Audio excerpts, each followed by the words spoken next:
Chapter 89. Metal, wood, and earth make havoc on Mount Leopard Head. The story tells how after days on end of hard work the smiths all went to sleep that night, only to get up at dawn to start again, and find that the three weapons had disappeared from under the matting shelter. Dumbfounded with horror, they started looking for them everywhere, and when the three young princes came out of the inner quarters to watch, the smiths all bowed to them and said, "Young masters, we don't know where the divine teacher's three weapons have all gone." When the young princes heard this news, they trembled and said, "We expect our masters put them away last night." Rushing to the gauze pavilion, they found the white horse still tethered in the walkway and could not help shouting, "Teachers, are you still asleep?" "We're up," Friar Sand replied, and opened the door of their room to let the young princes in. When they saw that the weapons were not there, they asked with alarm, "Masters, have you put your weapons away?" "No," replied Monkey, springing up. "The three weapons disappeared during the night," the princes explained. "Is my rake still there?" Pig asked as he scrambled to his feet. "When we came out a moment ago, we saw everyone searching for them," the princes replied. "When they couldn't find them, we wondered if you had put them away, which is why we came to ask. As your treasures can shrink or grow, we wonder if you've hidden them about yourselves to play a trick on us." "Honestly, we haven't," said Monkey. "Let's all join the search." When they went to the matting shelter in the yard and could see that there really was no sign of the weapons, Pig said, "You smiths must have stolen them. Bring them out at once. Do it right now or I'll kill you." "I say," the smiths kowtowed desperately, and said with tears pouring down their faces, "Your lordships, we went to sleep last night because we'd been working so hard for days on end. When we got up this morning, they'd gone. We're only ordinary mortals. We could never have moved them. Spare our lives, your lordships, spare our lives," Monkey said with bitter regret. "It's our fault. After we'd shown them what they look like to copy, we should have kept them on us instead of leaving them lying there. I suppose our treasure's glowing clouds and light must have alerted some monster who came and stole them during the night." "Nonsense, brother," Pig replied. "This is a peaceful, orderly sort of place, not somewhere in the wilds or the mountains. No monsters could possibly have come here. I'm sure it was those evil smiths who stole our weapons. They could tell they were treasures from the light shining from them. They must have left the palace last night and got a whole gang together to carry or drag them out. Bring them here. I'm going to hit them." The smiths kowtowed and swore to their innocence for all they were worth. Amid all this commotion, the senior prince came out, and when he asked what had happened, the color drained from his face too. After muttering to himself in a low voice for a while, he said, "Divine teachers, your weapons were not mere mortals' ones. Even if there had been 100 or more people, they would never have been able to move them. Besides, my family has been ruling the city for 5 generations. I'm not boasting, but I do have a certain reputation for being a good man. The soldiers, civilians, and artisans who live here fear my laws, and I am certain that they could never have had so wicked an idea. I hope that you divine teachers will think again." "No need for any more thinking about it," replied Brother Monkey with a smile, "and no need to make the smiths suffer for what's not their fault. I would like to ask your Royal Highness if there are any evil monsters in the mountains and forests around the city." "That's a very good question," the prince replied. "There's a mountain north of the city called Mount Leopard Head, with a tiger-mouth cave in it. People often say that immortals, or tigers and wolves, or evil spirits live there. As I've never been there to find out the truth, I am not sure what kind of creatures there are. No need to say any more," replied Monkey with a laugh. "It must be someone wicked from there who knew they were treasures and came during the night to steal them." "Pig, Friar Sand," he ordered, "stay here to guard the master in the city while I go for a look around." He then told the smiths to keep the furnace burning and carry on forging the new weapons. The splendid Monkey King took his leave of Sanzang and whistled out of sight. Soon he was on Mount Leopard Head, which took him but an instant, as it was only 10 miles from the city. As he climbed to the summit to look around, he saw that there was quite an air of evil about it. Indeed, it was a long dragon chain of hills, a mighty formation, sharp peaks thrusting into the sky, streams flowing fast along chasms deep. In front of the mountain grow cushions of rare plants. Behind the mountain, strange flowers form brocade. Tall pine and ancient cypress, old trees and fine bamboo. Crows and magpies sing as they fly. Cranes call and gibbons scream. Below the beetling scar, David's deer go in twos. In front of the sheer rock face are pairs of badgers and foxes. Dragons from afar emerge briefly from the waters of the twisting, winding stream that runs deep under the ground. This ridge runs right to the edge of Yuhua, a place of beauty for 1,000 ages. Just as he was surveying the scene, Monkey heard voices on the other side of the mountain, turned quickly round to look, and saw a couple of wolf-headed ogres climbing towards the northwest and talking loudly as they went. They must be monsters patrolling the mountain, Monkey guessed. I'm going to listen to what they have to say. Making magic with his hands and saying the words of a spell, Monkey shook himself, turned into a butterfly, spread his wings and fluttered after them. It was a very lifelike transformation. A pair of powdery wings, 2 silver antennae. In the wind it files very fast. In the sun it's a leisurely dancer. It crosses rivers and walls in a flash. Enjoys stealing fragrance and playing with catkins. This delicate creature loves the taste of fresh flowers. It shows its beauty and elegance as it pleases. He flew to a spot right above the evil spirits' heads, where he floated and listened to what they had to say. "Brother," one of them shouted suddenly, "our chief keeps on striking it lucky. The other month he caught himself a real beauty to live with him in the cave, and he was as pleased as anything about that. Then last night he got the 3 weapons, which really are priceless treasures. Tomorrow, there's going to be a rake banquet to celebrate, so we're all going to benefit." "We've been quite lucky too," the other replied, being given these 20 ounces of silver to buy pigs and sleep. "When we get to Quanfang Market, we can have a few jugs of wine to start with, and then fiddle the accounts to make ourselves 2 or 3 ounces of silver to buy ourselves padded jackets for the winter. It's great, isn't it?" As they laughed and talked, the 2 monsters hurried along the main path at a great speed. When Monkey heard about the banquet to celebrate the rake, he was quietly delighted. He would have liked to kill the devils, but it was not their fault, and besides, he had no weapon. So he flew around till he was in front of them, turned back into himself, and stood at a junction along the path. As the devils gradually came closer, he blew a mouthful of magic saliva at them, recited the words Amhankara, and made a fixing spell that held the 2 wolf-headed spirits where they were. Their eyes were fixed in a stare. They could not open their mouths, and they stood upright, both legs rigid. Monkey then knocked them over, undid their clothes and searched them, finding the 20 ounces of silver in a purse carried by one of them in the belt of his kilt. Each of them was also carrying a white lacquered pass. One of these read Wily Freak and the other read Freaky Wile. Having taken their silver and undone their passes, the splendid great sage went straight back to the city, where he told the princess, the Tang priest, the officials high and low, and the smiths what had happened. "I reckon my treasure's the one that shone the brightest," said Pig with a grin. "That's why they're buying pigs and sheep for a slap-up meal to celebrate." "But how are we going to get it back?" "Well, all 3 of us go," said Monkey. "This silver was for buying pigs and sheep. We'll give it to the smiths. His Royal Highness can provide us with some animals." "Pig, you turn yourself into Wily Freak. I'll turn into Freaky Wile, and Friar Sand can be a trader selling pigs and sheep. We'll go into Tigermouth Cave, and when it suits us, we'll grab our weapons, kill all the monsters, come back here to pack up and be on our way again." "Terrific," said Friar Sand. "No time to lose.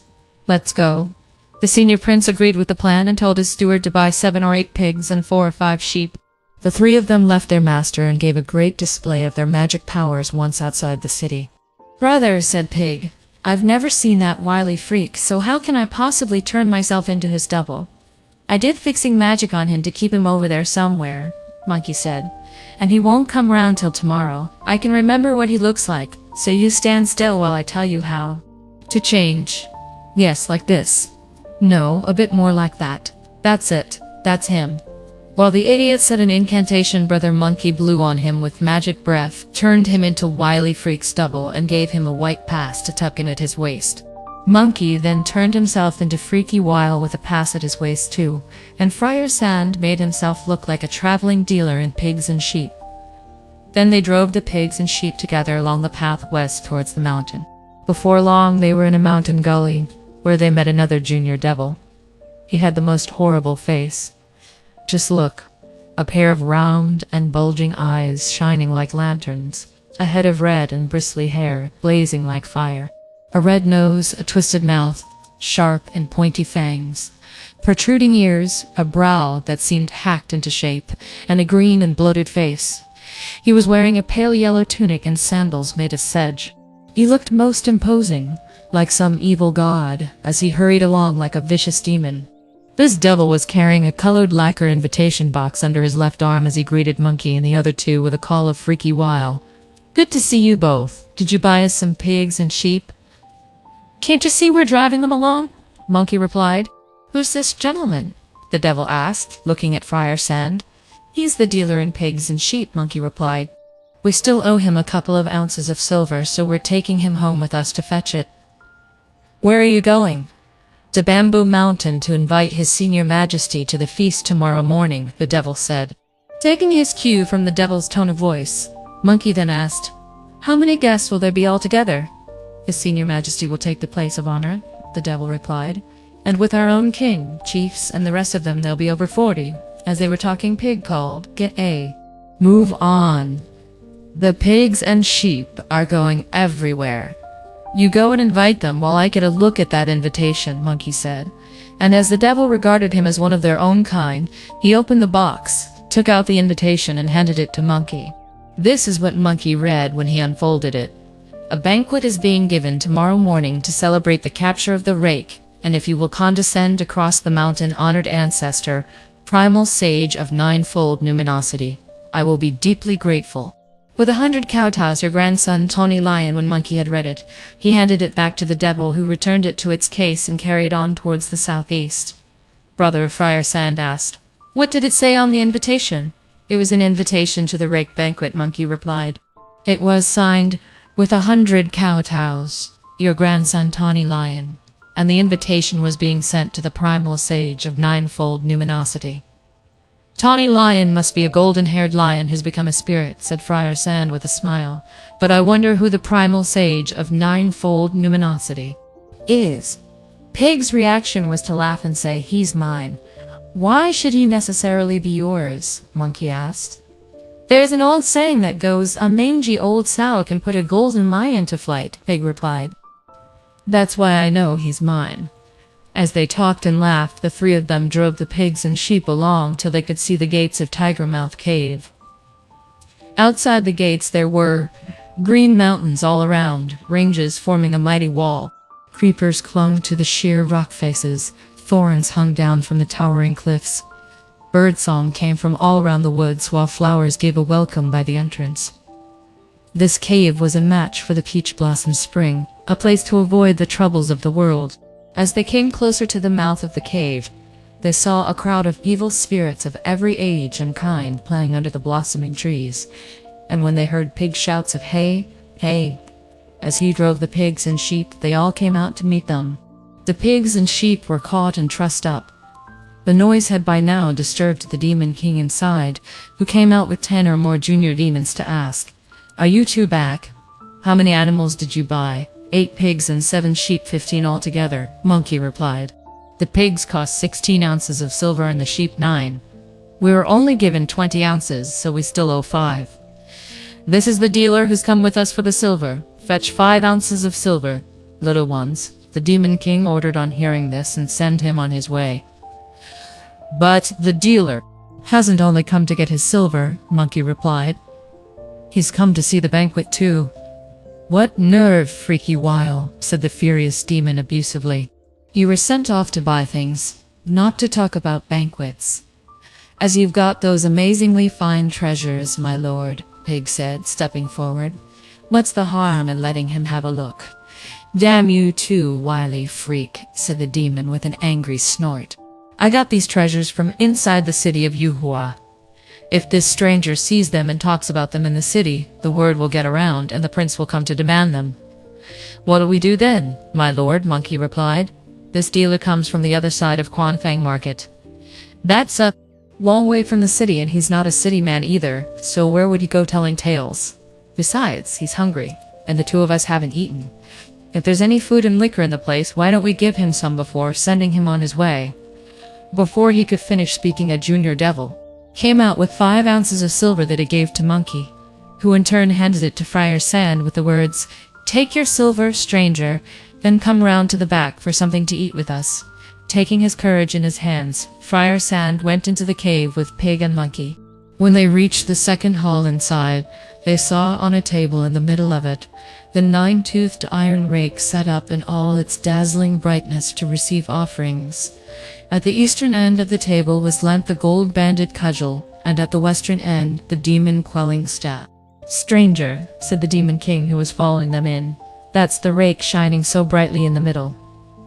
You're welcome to look, but don't tell anyone about it, whatever you do." Friar Sand nodded in admiration. Oh dear. This was a case of when the owner sees what's his, he's bound to pick it up. Pig had always been a rough customer, and once he saw his rake he was not going to talk about the facts of the case, but charged over, pulled it down and swung it around as he turned back into himself.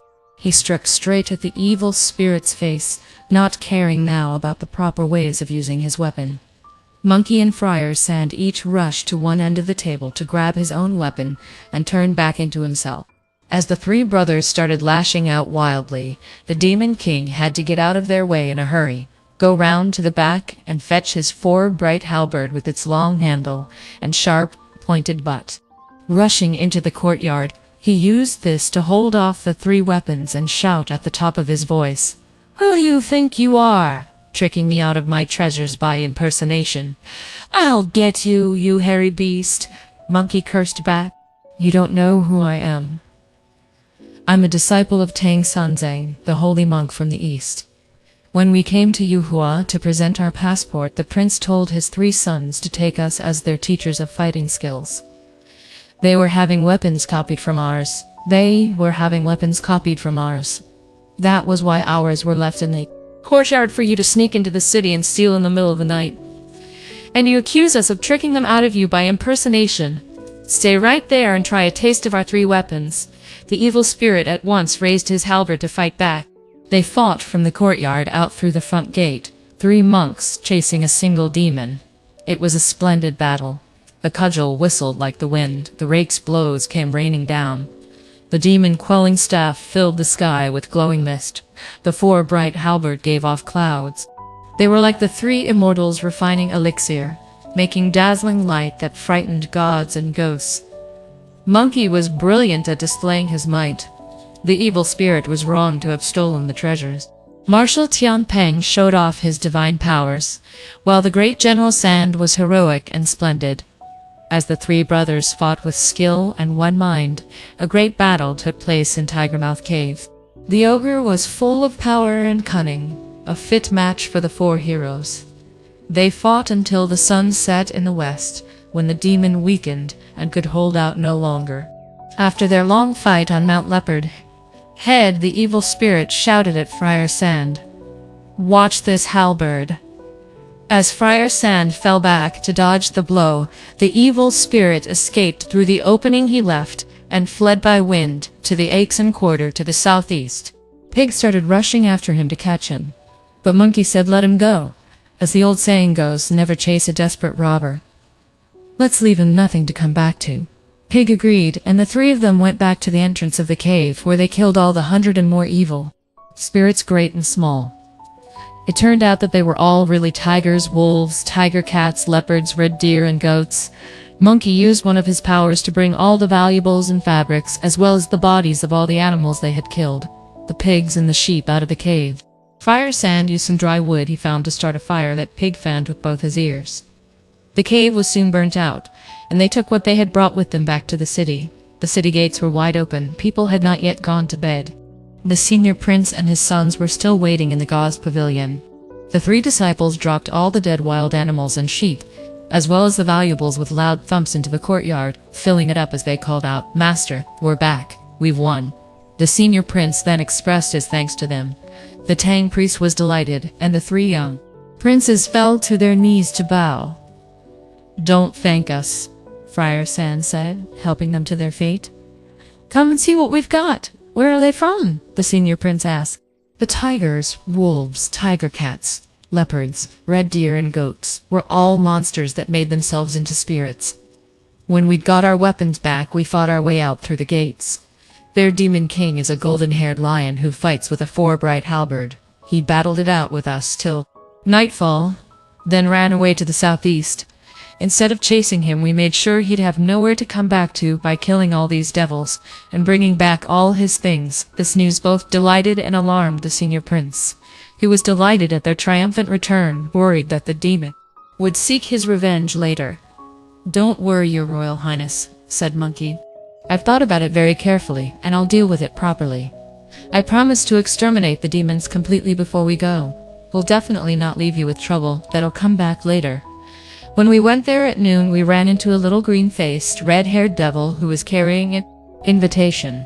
What it said on it was, "A banquet is being given tomorrow morning to celebrate the capture of the rake. And if you will condescend to cross the mountain, honored ancestor, primal sage of ninefold numinosity, I will be deeply grateful." It was signed, "With 100 kowtows. With 100 kowtows, your grandson, Tawny Lion." When the evil spirit was defeated just now, he must have gone to have a word with his grandfather. They're bound to come looking for us to get their revenge tomorrow morning, and when that happens, I'll wipe them all out for you. The senior prince thanked him and had supper arranged. When master and disciples had eaten, everybody went to bed. The story now tells of how the evil spirit really did head southeast to Bamboo Mountain, in which there was a cave called the Nine-Bend Twisty Cave, where the evil spirit's grandfather, the primal sage of ninefold numinosity, lived. That night the demon did not stop treading the wind until he reached the cave's entrance in the last watch. When he knocked on the gates and went in, a junior devil greeted him with the words, "Your Majesty, Greenface brought the invitation last night, and the old gentleman invited him to stay till this morning to go to your rake banquet with him. Why have you come here so very early to invite him? Yourself?" "I hate to have to say it," the evil spirit replied, "but the banquet is off." As they were talking, Greenface came out from the inner part of the cave to say, "What are you doing here, your majesties? As soon as his senior majesty's up, he's coming to the celebration with me." The evil spirit was so distraught that he could say nothing, but only wave his hands. A little later, the old demon got up and called for the evil spirit, who dropped his weapon and prostrated himself on the ground to kowtow, tears streaming down his cheeks.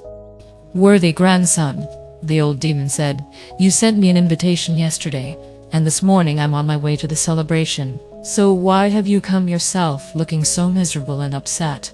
"I was taking a stroll in the moonlight the night before last," the evil spirit replied, still canoeing, "when I saw a dazzling light rising up to the sky from the city of Yuhua.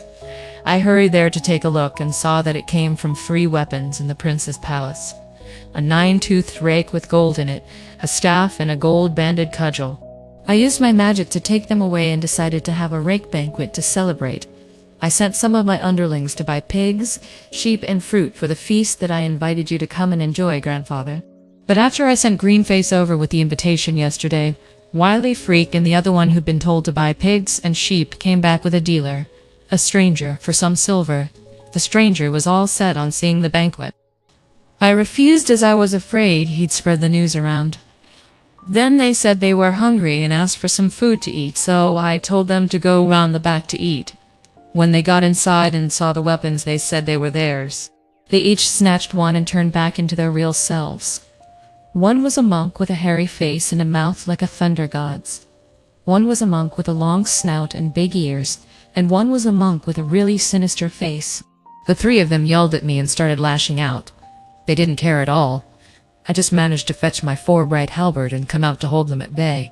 When I asked them who they were and how they dared go in for impersonation, they told me they were disciples of the Tang priest who's been sent to the western heaven by Great Tang in the east. When they went to present their passport on their way through the city, the princes pressed them to stay and teach them martial arts. They said their 3 weapons had been left in the palace yard for copies of them to be made, and that I'd stolen them. Then they went from me with great fury. I didn't know what those 3 monks are called, but they're all very good fighters. As I was no match for them by myself, I had to run away and come here. If you have any love for your grandson, I beg you to lend me your arms in order to get my revenge on those monks." After a moment's silent thought, the old demon replied with a smile, "So it's them. Worthy grandson, you made a big mistake provoking him. Do you know who they are, grandfather? The other asked. The one with a long snout and big ears is Zubeiji, the old demon said, and the one with a horrible face is Friar Sound. They're not too bad. But the one with a hairy face and a mouth like a thunder god is called Sun the Novice. He's got really tremendous magical powers. When he made great havoc in heaven 500 years ago, 100,000 heavenly troops couldn't catch him, and he's a most determined hunter. He's like a policeman who'll search mountains and seas, smash caves, storm cities, and cause all sorts of trouble. Why did you have to provoke him? Never mind. I'll go with you and capture those so-and-sos and the Prince of Yuhua to avenge you. On hearing this, the evil spirit no-towed again in thanks. The senior demon immediately mustered his grandsons Monkey Lion, Snowdy Lion, Leo, Griffin, Raccoon Dog Lion, and Elephant Fighter, each of whom carried a sharp weapon. With Tawny Lion leading the way, each of them set off a powerful gale that carried them straight to Mount Leopard Head, where there was an all-pervasive smell of smoke and fire, and all that could be heard was sobbing. When they looked more closely, they saw Wily Freak and Freaky Wile, weeping for their lord. Are you the real Freak and Wile or imposters? The evil spirit shouted as he went up to them. Falling to their knees and kowtowing with tears in their eyes, the two devils replied, We're no imposters. After we were given the silver to buy pigs and sheep yesterday, we met a monk with a hairy face and a mouth like a thunder god in the wide valley to the west of the mountain.